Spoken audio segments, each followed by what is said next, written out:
Je suis joyeux de vous savoir nombreux et aujourd'hui, je veux qu'ensemble nous puissions faire la lecture de la parole de Dieu dans Romains chapitre 7, le verset 15 et nous irons jusqu'au verset 25.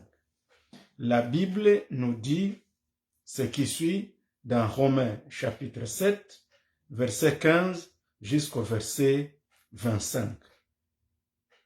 Car je ne sais pas ce que je fais, je ne fais point ce que je veux, et je fais ce que je hais. Car je ne sais pas ce que je fais, je ne fais point ce que je veux, et je fais ce que je hais. Or, si je fais ce que je ne veux pas, je reconnais par là que la loi est bonne. Et maintenant, ce n'est plus moi qui le fais, mais c'est le péché qui habite en moi. Ce qui est bon, je le sais, n'habite pas en moi, c'est-à-dire dans ma chair. J'ai la volonté, mais non le pouvoir de le faire. Car je ne fais pas le bien que je veux, et je fais le mal que je ne veux pas. Et si je fais ce que je ne veux pas, ce n'est plus moi qui le fais, c'est le péché qui habite en moi. Je trouve donc en moi cette loi. Quand je vais faire le bien, le mal est attaché à moi, car je prends plaisir à la loi de Dieu comme l'homme intérieur, selon l'homme intérieur. Mais je vois dans mes membres une autre loi qui lutte contre la loi de mon entendement et qui me rend captif de la loi du péché qui est dans mes membres. Misérable que je suis, qui me délivrera de ce corps de mort? Grâce soit rendue à Dieu par Jésus-Christ notre Seigneur. Ainsi donc, moi-même, je suis par l'entendement esclave de la loi de Dieu et je suis par la chair esclave de la loi du péché.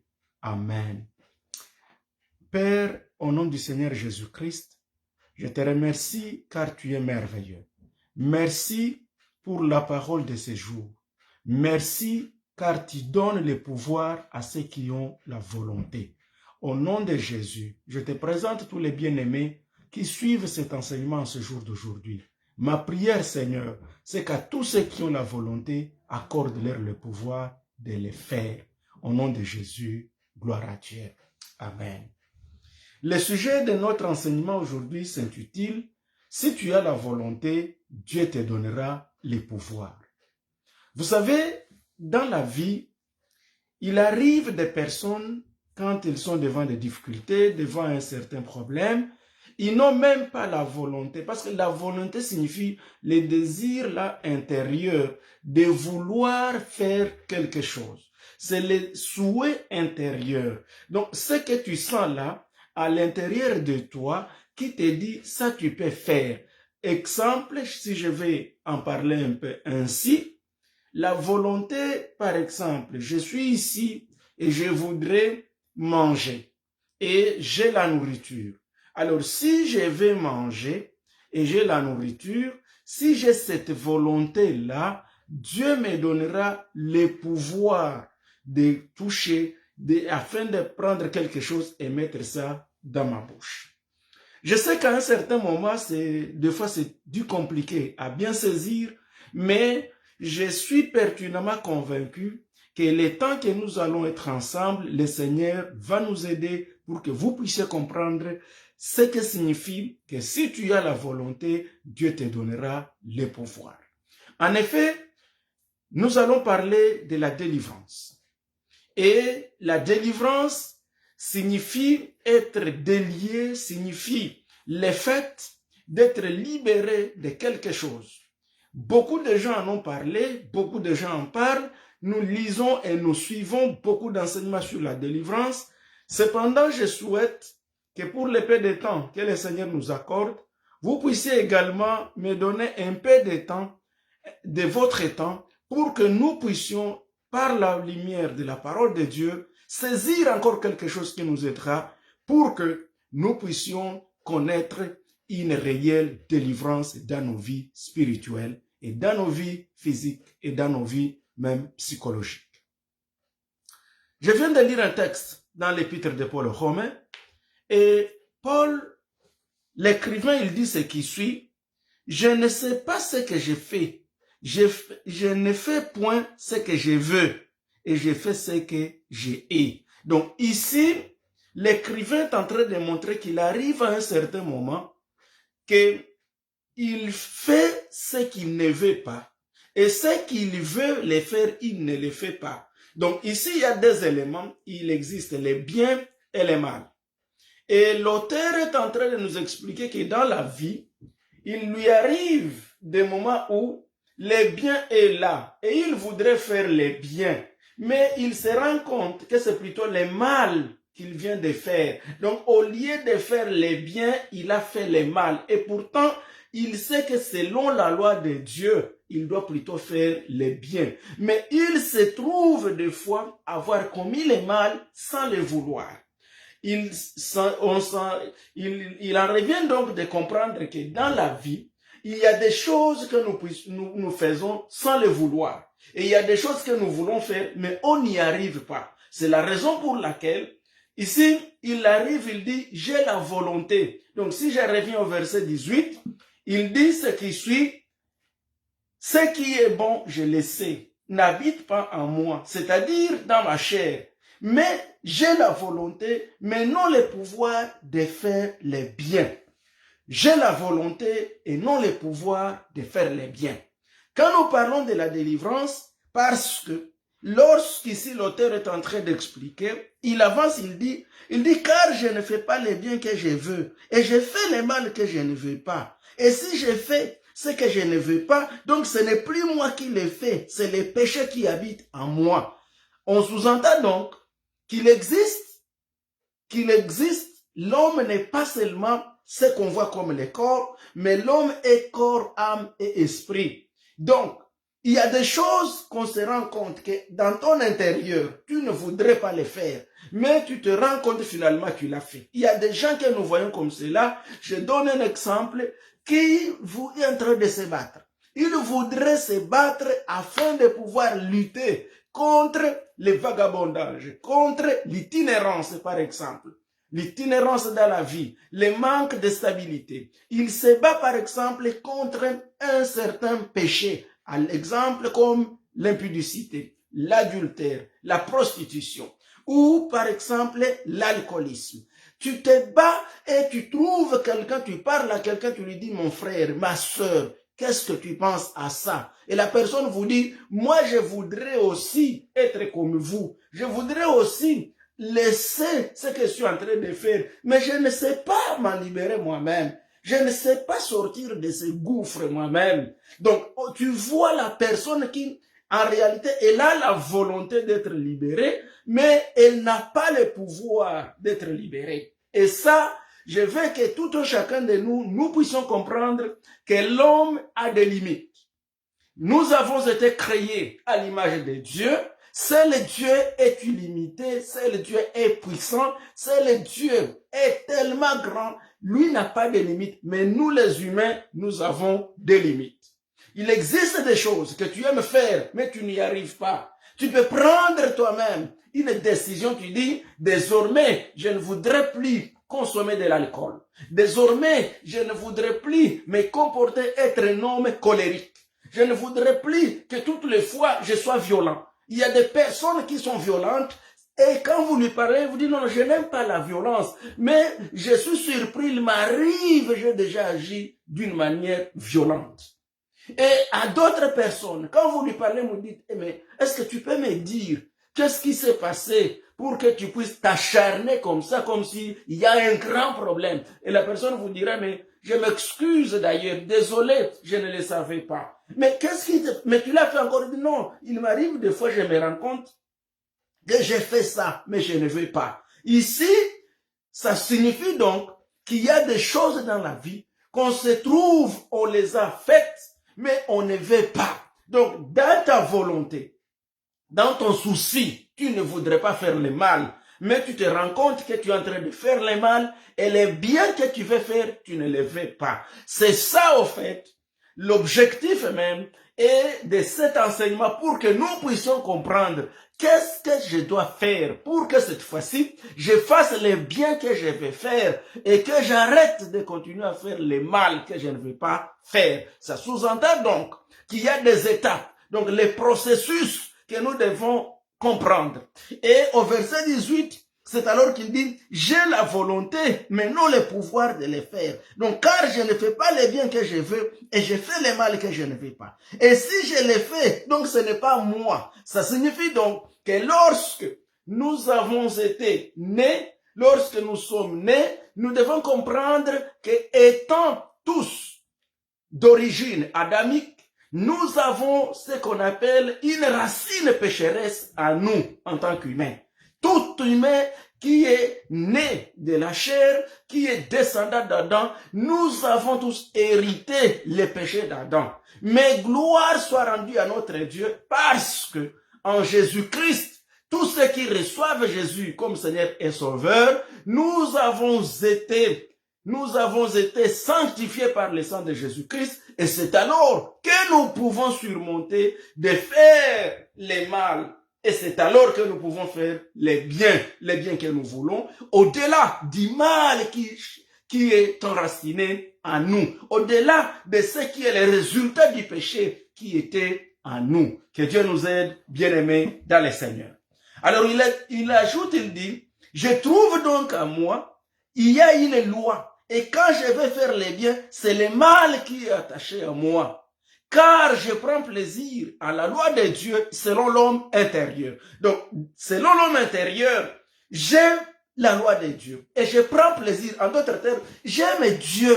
Et c'est vrai, nous avons trouvé beaucoup de gens qui aiment Dieu. Ils aiment servir Dieu. Mais ils sont liés par un péché qu'ils ne savent pas abandonner. Tu vas trouver quelqu'un, il aime Dieu, il aime servir Dieu, mais toujours lié dans l'alcool, dans la drogue. Il est lié, je ne sais pas, toujours coureur de jupons. Il est lié par les péchés d'impudicité. Et pourtant, il aime Dieu. Il est lié par la violence. Il est lié par l'arrogance. Il est tellement orgueilleux.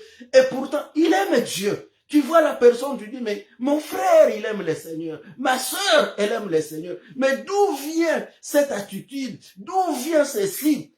En d'autres termes, il arrive que une personne qui aime le Seigneur Jésus-Christ continue à vivre dans les péchés, continue à agir comme quelqu'un qui ne l'a pas encore reçu. Et pourtant, il a la loi de Dieu en lui, il a la loi de Dieu en elle aime le Seigneur. Il aime le Seigneur, mais il y a un péché qui l'attache. Et ici, c'est à cela que nous allons arriver pour comprendre qu'est-ce que nous devons faire. Et c'est ça, bien-aimés dans le Seigneur, c'est à quoi nous allons arriver et je sais que le Seigneur va nous aider. La Bible dit, misérable que je suis, qui me délivrera de ce corps de mort? Donc, ici l'auteur est en train de comprendre, mais qui me délivrera de ce corps de mort? Alors, si je veux bien aller là, donc pour la délivrance, pour qu'on soit libéré, pour qu'on soit délivré, la première chose dans la vie qu'il faut comprendre, ça j'ai intitulé la prise de conscience. Quand nous lisons ce texte, nous voyons que l'auteur, celui qui est en train de nous parler, il a d'abord fait le premier élément, il a pris conscience. Il comprend. C'est pourquoi il s'est dit, ici là, moi je fais le mal. Et pourtant, je voudrais faire le bien. Donc ici, le fait qu'il a maintenant la volonté, il a déjà compris. Ça s'appelle la prise de conscience. Donc la première étape pour que vous puissiez recevoir la délivrance de cela qui vous lie, de ce péché-là qui continue à vous embourber, de ce péché-là qui continue à vous amener à faire ce qui est contraire à la volonté de Dieu. Une première étape pour que vous puissiez vaincre, prenez conscience. Alors, la prise de conscience, elle peut se passer soit de deux manières. Premièrement, soit c'est la personne elle-même se rend compte que non, la vie que je suis en train de mener, elle n'est pas la vie que je suis supposé mener. Une personne elle-même peut faire l'introspection, peut arriver à comprendre dans sa tête Elle s'est dit non, cette vie ici, ce n'est pas ça que je suis en train de vivre. Moi, je suis lié comment? Pourquoi j'ai ce petit orgueil? Mais pourquoi moi, j'ai cet esprit-là d'impudicité, d'adultère? Mais pourquoi moi, j'ai cet esprit-là? Je suis attaché à l'alcool, je suis attaché à tel péché. Et moi, je voudrais m'en libérer. Et moi, je voudrais plus être un avare. Je voudrais quand même être un homme qui libère facilement, être une femme qui libère facilement, qui puisse aider les autres facilement. Et là, quand tu prends cette conscience par toi-même, bien-aimé, tu es sur la bonne voie vers la délivrance. Là, tu as la volonté. Mais il arrive d'autres qui, elles-mêmes, ces personnes-là, elles ne prennent pas conscience. Et quand elles ne prennent pas conscience, c'est peut-être un ami, c'est peut-être un voisin, c'est peut-être une autre personne qui se dit, ah, nous voyons notre frère est en difficulté. Voilà par exemple notre ami, notre enfant a un problème de santé mentale déjà avancé. Il faut qu'on l'amène chez les médecins. Il faut qu'on l'amène chez le psychiatre. Voici notre enfant, la manière dont il se comporte. Voici notre frère, voici notre papa, voici notre maman, notre ami. La manière dont la personne est en train de vivre, non, ce n'est pas elle. Ce n'est pas elle. Allons chercher un médecin. Allons chercher un serviteur de Dieu pour qu'il puisse prier pour lui. Ici, il s'agit d'une prise de conscience, mais qui est secourue ou aidée ou appuyée par quelqu'un d'autre, pas la personne elle-même. Voilà les deux manières dont je vais parler de la prise de conscience. C'est-à-dire, vous pouvez prendre conscience par vous-même, comme c'est le cas du texte ici que nous lisons, où nous voyons les pronoms je qui se répètent plusieurs fois. Donc la personne elle-même, l'auteur lui-même, parle d'un je. Ici, je signifie, il se reconnaît lui-même, il prend conscience. C'est pourquoi il dit, j'ai la volonté, je vais faire le mal, mais je fais le mal et pourtant je voudrais faire le bien plutôt. Amen. Ce n'est pas je fais le mal, mais je voudrais faire le bien, mais c'est le mal que je fais. Donc ici, c'est une prise de conscience individuelle. Et quelqu'un d'autre qui est malade et que nous arrivons à amener à l'hôpital ou nous arrivons à l'amener auprès d'un serviteur de Dieu afin de prier pour la personne, là c'est une prise de conscience, mais qui est aidée par une tierce personne. Gloire au Seigneur Jésus. Amen. Alors, une fois on est passé à la prise de conscience, peu importe de la manière dont on y est arrivé, il faut maintenant qu'à cette étape-là, on aille vers la solution. Et quand on prend conscience généralement, on se trouve au carrefour. Le carrefour, c'est ici où l'écrivain au verset 24, il se dit, misérable que je suis. Donc quand il se rend compte, quand la personne se rend compte qu'effectivement je suis en difficulté, moi je suis lié par cette chaîne, moi je suis comme un prisonnier, que dois-je faire? À cette étape ici de prise de conscience, nous passons à l'étape où la personne se reconnaît son état, reconnaît que je suis misérable, je suis en difficulté, ça c'est un problème. Que dois-je faire? Et la Bible nous dit, il se pose la question de savoir qui me délivrera de ce corps de mort. Et là, quand on prend conscience, on se rend compte que je suis dans le danger. Et le danger peut m'amener même à la mort. Mais comment dois-je faire? Qui me délivrera? Gloire soit rendue à Dieu. Parce que l'auteur de l'épître aux Romains, lui reconnaît en disant, grâce soit rendue à Dieu par Jésus-Christ notre Seigneur. Ainsi, donc, moi-même, je suis par l'entendement esclave de la loi de Dieu et je suis par la chair, malheureusement, esclave de la loi du péché. Donc ici, la personne, quand elle prend conscience, elle se retrouve maintenant au point où elle se rend compte que je suis en difficulté. Et je vous dis aujourd'hui, beaucoup de gens n'ont jamais connu la délivrance parce qu'elles ne se sont jamais rendues compte qu'elles sont en difficulté. Qu'elles sont en difficulté. Il y a des gens qui sont malades, mais qui ne savent pas qu'ils sont malades. Il y a des personnes qui sont en chute, en faillite spirituelle, mais qui ne se sont jamais rendus compte qu'ils sont en train de rétrograder spirituellement. Et c'est très dangereux. Parce que tu ne peux aller voir les médecins que lorsque tu te reconnais être malade. Et beaucoup d'enfants de Dieu et beaucoup de personnes, beaucoup de chrétiens ont rétrogradé spirituellement. Ils ont fait une chute libre. Parce que quand on fait une chute libre, on s'en va petit à petit, et on ne s'en rend pas compte. Ce n'est que lorsqu'on se rend compte, ce n'est que lorsqu'on prend conscience, ce n'est que lorsqu'on comprend qu'on peut chercher un secours. Ici, l'écrivain, lorsqu'il a compris, il a dit, mais oh misérable que je suis, qui me délivrera? Et heureusement, il s'est rendu compte et il répond, il dit, grâce soit rendue à Dieu. Gloire au Seigneur Jésus-Christ.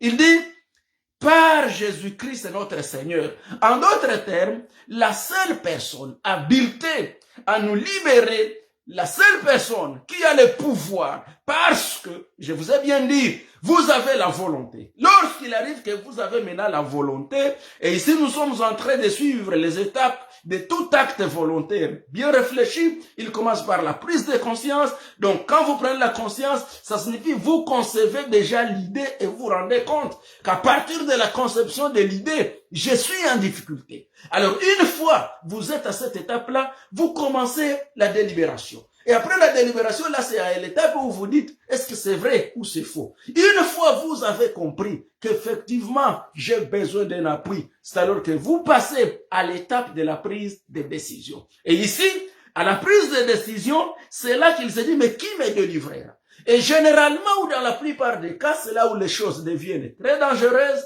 c'est que dans la plupart des cas, quand on est au carrefour, quand on se rend compte qu'on a un problème, lorsqu'on découvre qu'on a besoin d'un appui, dans la plupart des cas, il y a plusieurs chemins qui se présentent au devant de nous. C'est pourquoi j'appelle ça un carrefour.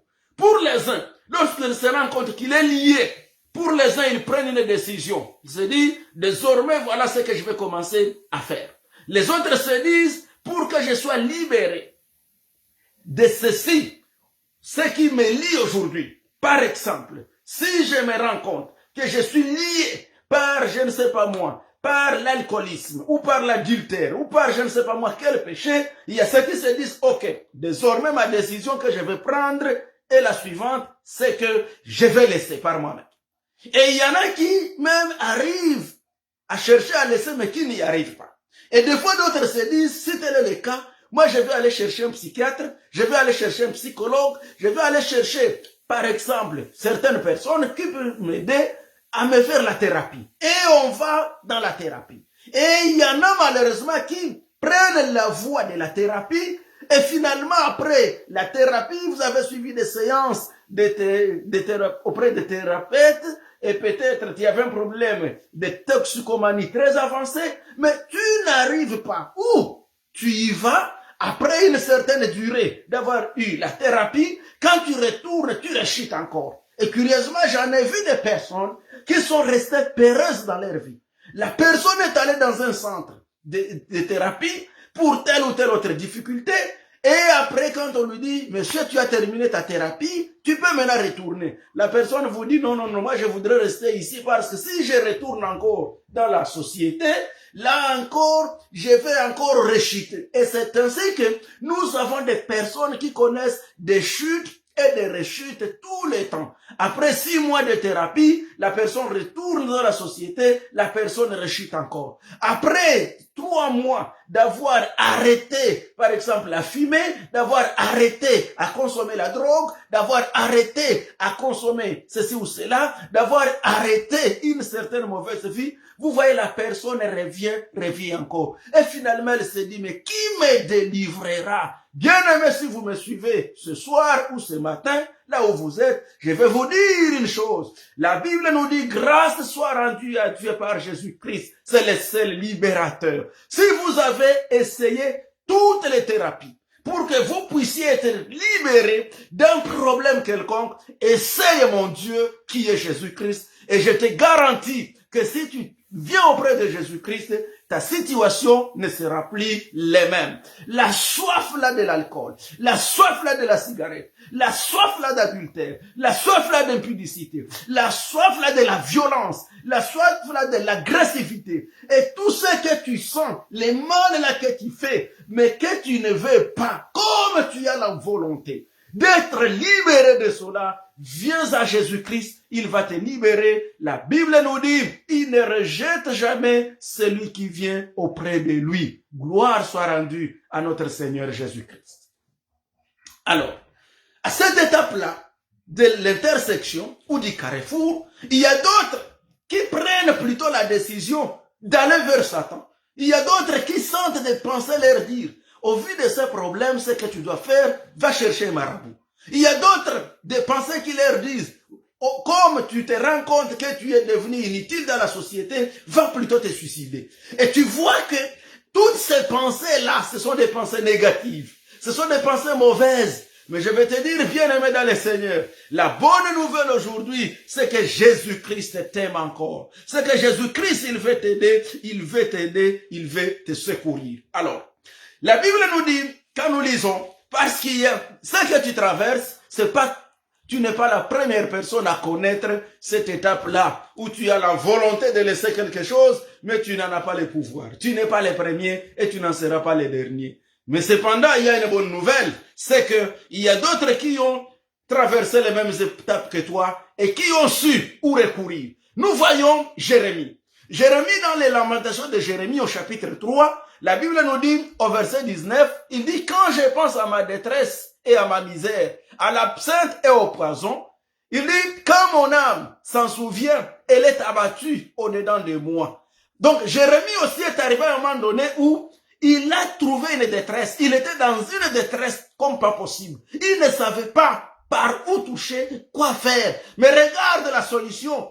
La Bible nous dit, toutes les fois, quand il pensait à sa détresse, quand il pensait à sa misère, c'était comme du poison. Donc, il voyait, au fait, c'est comme la fin. Il ne voyait plus d'issue. Donc, il était dans un carrefour où il ne sait pas où aller. N'oubliez pas, nous sommes tous d'abord au carrefour. Mais ici, au carrefour, nous sommes en train de chercher une issue. Parce que d'abord, nous en avons la volonté et nous voulons maintenant que nous sachions où trouver le pouvoir pour surmonter ceci que nous ne savons pas surmonter par nous-mêmes. Alléluia.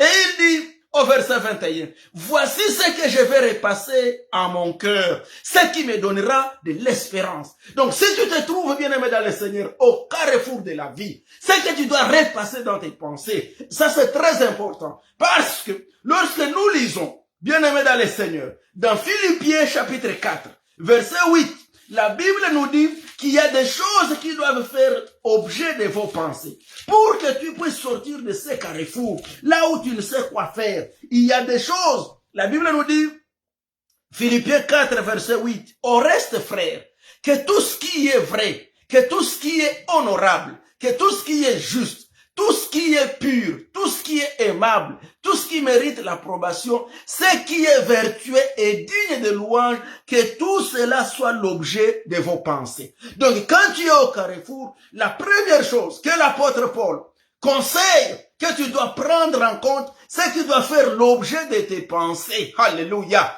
Pas le suicide, pas la lâcheté, pas la mort, pas te tuer. C'est qui doit faire l'objet de tes pensées quand tu es au carrefour, où tu te rends compte que tu es lié par quelque chose, où tu ne sais quoi faire. Ce n'est pas te jeter dans l'amertume. Parce qu'il y en a qui se disent, comme je n'en puis rien, je vais alors consommer de l'alcool fort, et comme ça, là au moins, je vais perdre toutes les pensées. Je vais tout oublier. Bien-aimé dans le Seigneur, ta solution n'est pas là. Tout ce qui est vrai, Paul dit, si tu as besoin, ce qui doit tourner dans tes pensées, c'est que tout ce qui est vrai, commence à avoir de bonnes pensées, commence à réfléchir sur tout ce qui est honorable, commence à penser sur tout ce qui est juste, que tout ce qui est aimable, que tout ce qui mérite d'être approuvé par les autres, que tout ce qui est digne de louange, voilà ce que tu dois tourner dans tes pensées. Et la Bible dit, ce que je vous ai appris, et ce que vous avez reçu et entendu de moi, et ce que vous avez vu en moi, pratiquez-le, et alors le Dieu de paix sera avec vous. Gloire à Dieu.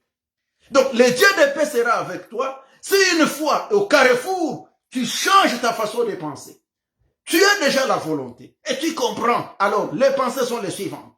Jérémie, lui, il nous dit, nous revenons dans Jérémie 3, Lamentation de Jérémie 3. Nous sommes maintenant au verset 22. Il dit, ce qui me donnera de l'espérance, c'est que je vais repasser dans mon cœur, donc dans mes pensées. Vous savez, bien aimé dans le Seigneur, c'est que l'homme est corps, âme et esprit. Et le corps est le siège. Le corps, c'est là où nous avons les 5 sens ou les 7 sens, selon qu'on en parle les psychologues. Mais aussi, nous avons l'âme. L'âme est le siège de nos pensées. Et là, il y a soit des pensées positives ou des pensées négatives. L'âme, c'est le siège des émotions. C'est là où nous avons les sentiments. Et c'est ça notre cœur. Et la Bible nous dit, Jérémie lui dit, voici ce que je vais repasser dans mon cœur. Donc voici ce qui doit faire l'objet de mes pensées. Voici ce qui doit faire l'objet de ma réflexion. C'est que les bontés de l'Éternel ne sont pas épuisées. Et ses compassions ne sont pas à leur terme. Elles se renouvellent chaque matin. Oh, que ta fidélité est grande. Gloire au Seigneur Jésus. Donc ici, pour que tu puisses être libéré, quand tu es au carrefour, tourne tes pensées vers Dieu. Donc, quand il y a plusieurs chemins, voici la seule pensée. Tourne tes pensées vers Dieu. Et la Bible nous dit, dans le psaume 121, le serviteur de Dieu David, lui il dit, je tourne les yeux vers les montagnes. D'où me viendra le secours? Et il ajoute, il dit, le secours me vient de l'Éternel qui a fait les cieux et la terre. Gloire à Dieu.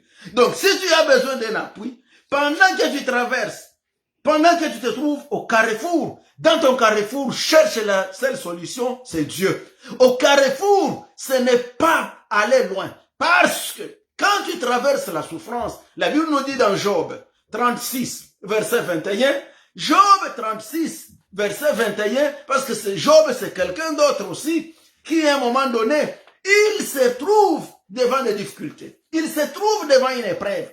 Quel était le conseil qu'on avait donné à Job? Il y a un ami de Job qui est venu le voir et qui lui a donné les conseils comme suit. En Job 36, verset 21, il lui dit, garde-toi de te livrer au mal, car la souffrance t'y dispose. Alléluia.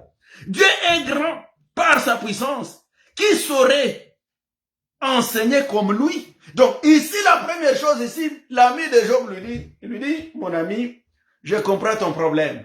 Mais la première chose que tu dois comprendre, c'est que garde-toi de te livrer au mal. Et là, nous avons dit dans Romains, je fais le mal que je ne veux pas. Et le bien que je veux, je ne le fais pas.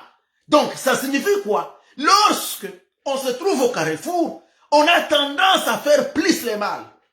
Et c'est pourquoi, quand tu es dans ton carrefour, la Bible te conseille, garde-toi de faire le mal. Garde-toi de te livrer au mal. Car la souffrance dispose toujours quelqu'un à faire le mal. Quand on est en difficulté, on a tendance à se venger. On a tendance à se montrer qu'on peut aussi se défendre. Et là, on fait le pire. C'est ainsi que même la violence s'amène. L'agressivité devient. Parce qu'on me provoque. Il faut qu'on sache que je suis aussi capable. Et là, quand tu agis, on se rend compte que ce n'est pas toi. Il y a quelqu'un d'autre. Et qui c'est le péché qui est en toi. Que Dieu nous pardonne.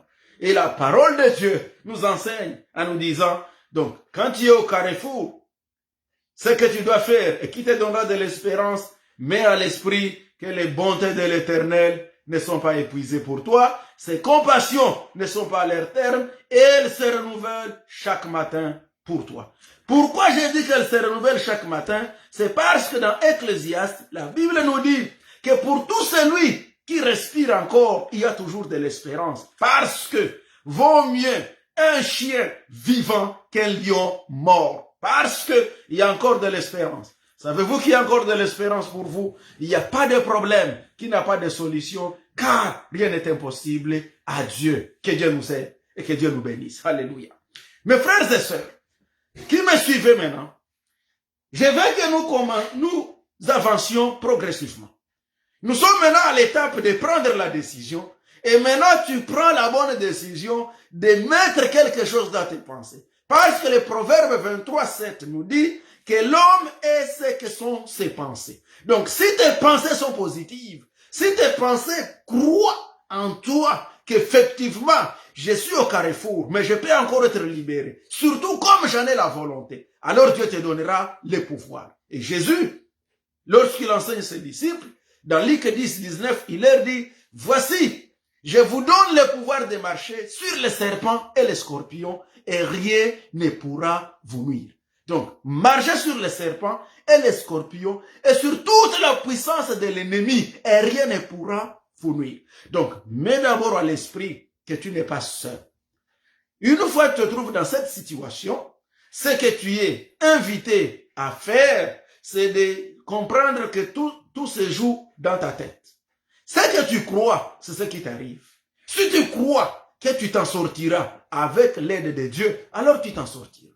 Mais si tu penses que c'est tellement tard que tu ne peux plus rien, et alors on ne fera rien. Rappelez-vous, dans Nombre 14, verset 28, l'Éternel dit à Moïse, je ferai aux enfants d'Israël tel que je leur ai entendu parler à mes oreilles.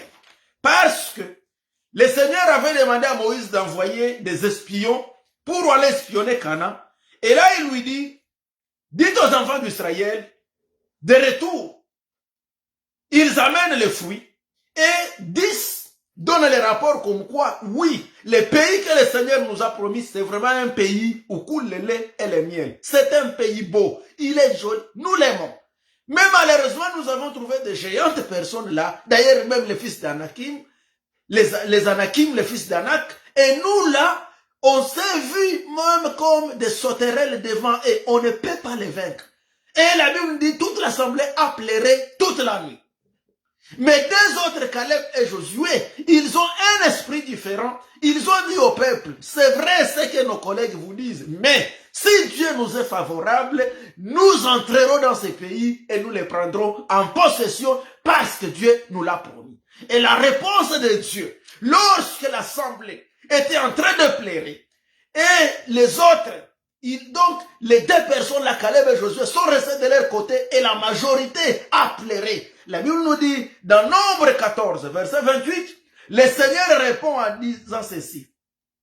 Moïse dit, je lis bien aimé dans le Seigneur, dans Exode chapitre 14, le verset 28. La Bible nous dit ce qui suit. L'Éternel dit à Moïse, dis-leur, je suis vivant, dit l'Éternel, je vous ferai ainsi que vous avez parlé à mes oreilles. Donc, ce que vous avez parlé à mes oreilles. Et il ajoute, vos cadavres tomberont dans ce désert, vous tous, dont on a fait le dénombrement, en vous comptant depuis l'âge de 20 ans et au-dessus, et qui avait murmuré contre moi. Vous n'entrerez point dans ce pays que j'avais juré de vous faire habiter, excepté Caleb, fils de Jephuné, et Josué, fils de Nun. Et vos petits-enfants, dont vous avez dit, ils deviendront une proie. Je les y ferai entrer et ils connaîtront le pays que vous avez dédaigné. Vos cadavres à vous tomberont dans le désert et vos enfants seront nomades. 40 années dans le désert et porteront la peine de vos infidélités jusqu'à ce que vos cadavres soient tous tombés dans le désert, que Dieu nous pardonne. Ici donc, le Seigneur est en train de dire que c'est ce que vient dans tes pensées que je ferai pour toi. Il dit à ces gens-là, vous avez dit que vous ne pouvez pas. Alors, comme vous ne m'avez pas fait confiance, moi l'Éternel Dieu, alors je ferai tel que je vous ai entendu parler dans mes oreilles. Mon frère, ma soeur, qu'est-ce que Dieu entend de ce que tu parles? Tout en sachant que Dieu, lui, même ce que tu parles dans ton cœur, il l'entend. C'est pourquoi il faut bien réfléchir sur ce que tu confesses devant le Seigneur. Même si tu es au carrefour, ne déclare pas que c'est fini pour toi. Déclare qu'avec Dieu, nous ferons des exploits. Déclare, je ne mourrai pas, mais je vivrai. Et je raconterai les hauts faits du Seigneur. Même si tu te trouves là où tu ne comprends rien, déclare, un jour moi j'irai au ciel, quels que soient les problèmes. J'ai connu des gens qui étaient liés, qui vivaient dans des moments difficiles. Mais malheureusement, ils étaient toujours ivrognes. Ils étaient dans les désordres comme pas possible. Mais quand tu lui parles, lui dis, pasteur, moi j'irai au ciel. Moi j'irai au ciel. Pourquoi? Mais tu vis dans les désordres, tu dis, moi j'irai au ciel. Dieu est juste. Il va me pardonner. Et curieusement, j'étais surpris. Ce sont des gens-là. J'en ai vu un. Avant de mourir, il a eu la grâce de confesser. Il a eu la grâce de se repentir. Et là, vous comprenez que oui, ce que l'homme dit devant Dieu, c'est ce que Dieu fait pour nous. Donc, ça signifie, bien aimé dans le Seigneur, nous ne devons pas marcher dans les péchés, nous ne devons pas demeurer dans les péchés, mais nous devons, quand nous sommes au carrefour, nous devons avoir une confession positive, comme quoi, avec Dieu, je réussirai. Avec Dieu, j'y arriverai. Et Dieu te fera grâce d'y arriver au nom de Jésus-Christ. Alors, pour terminer aujourd'hui, je vais dire ce qui suit, qui est la compréhension du problème.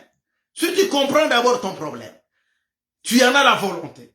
Et si tu as la volonté, invoque Dieu, il te donnera la solution. C'est pourquoi il dit, dans le psaume 50, il dit, invoque-moi et je t'exaucerai. Invoque-moi et moi je serai avec toi et toi tu me glorifieras. Donc quand tu es au carrefour, où tu ne sais pas quelle décision prendre, la première décision prendre, fais comme David. Il dit, j'élève mes yeux vers les montagnes, d'où me vient le secours? Le secours me vient de l'Éternel qui a fait les cieux et la terre. Alors, comme tu as pris le Seigneur comme ton secours, et comme je disais bien dans le psaume 50, au verset 15 où il dit, invoque-moi au jour de la détresse, je te délivrerai et tu me glorifieras. Alléluia. Invoque-les au jour de ta détresse. Et c'est pourquoi, lui qui a écrit Romains, il dit, mais qui me délivrera? Misérable que je suis. Et il a compris, il s'est rappelé, il dit, grâce soit rendue à Dieu. Donc c'est lui qui nous délivre, c'est Dieu. C'est lui qui doit te délivrer, c'est Dieu. C'est pas le pasteur Moami, c'est pas même un serviteur de Dieu, qui que ce soit. C'est le Dieu délivre ceux qui viennent auprès de lui. Bien sûr, il utilise ses serviteurs. Bien sûr, quand vous venez auprès de nous, nous prions pour vous, mais c'est pas à nous de nous battre la poitrine, c'est pas nous qui le faisons, c'est Dieu qui le fait, et il t'aime, et il est ton Père, et il est là pour toi. Ainsi, quel que soit ton problème, tu manques de pouvoir, viens auprès de celui qui a le pouvoir. Et Luc 10, 19, il dit, je vous ai donné le pouvoir de marcher sur les serpents et les scorpions et sur toute la puissance de l'ennemi, et alors rien ne pourra vous nuire. Ainsi donc, Job a compris ça. Dans Job 36, verset 5, et même verset 22 et verset 26, la Bible dit, Dieu est grand par sa puissance, mais sa grandeur nous échappe. Et Luc 1, 37, la Bible dit, car rien n'est impossible à Dieu. Crois seulement, bien-aimé, dans le Seigneur. Crois, ma bien-aimé, que Dieu guérit toutes sortes de maladies.